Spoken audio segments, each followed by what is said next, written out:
এখন আর কোনো কিছু ঠিক করার কোনো সুযোগ নাই তমাল ভাই। পরশুদিন আমার বিয়ে। গতকাল যা হয়েছে তুমি পুরোপুরি আমাকে ভুল বুঝছো। আমি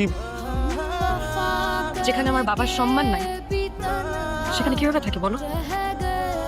বললাম ওটা থেকে বাবা হিসেবে তুমি আমার সব দায়িত্ব পালন করেছো, আমার পছন্দ অপছন্দকে অগ্রাধিকার দিয়েছো, কিন্তু আমি যে মানুষটিকে আমার জীবনের চাইতেও বেশি ভালোবাসলাম সেই মানুষটিকে আজকে আমার হারাতে হলো শুধুমাত্র তোমার এক ভুলের কারণে। বাবা, তুমি কি বুকে হাত দিয়ে বলতে পারবে যে তুমি একটা বারের জন্য টের পাওনি যে আমি বন্যাকে ভালোবাসি? কিন্তু আমার তো কোনো ভুল হওয়ার কথা না।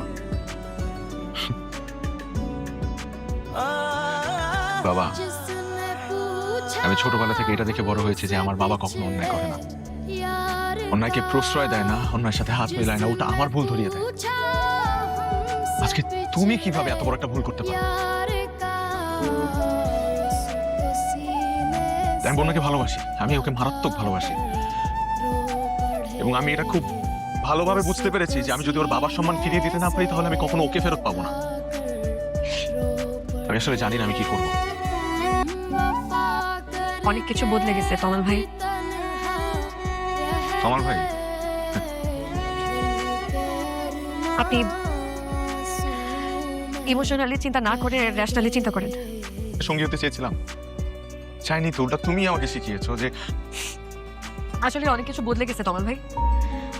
আমার আমার পরিবারের এখন যে সিচুয়েশন, আমার বাবার বিরুদ্ধে আপনার বাবার করা অভিযোগের পর তার প্রমোশন তো হয়ই নাই, উল্টা ট্রান্সফার করে কোন অজপরাগে নিয়ে আসছে। বলেন যে মরে যাবেন, ভয় পান। একবার চিন্তা করেন তো, আমার বাবার যদি কিছু হয় আমাদের কি হবে?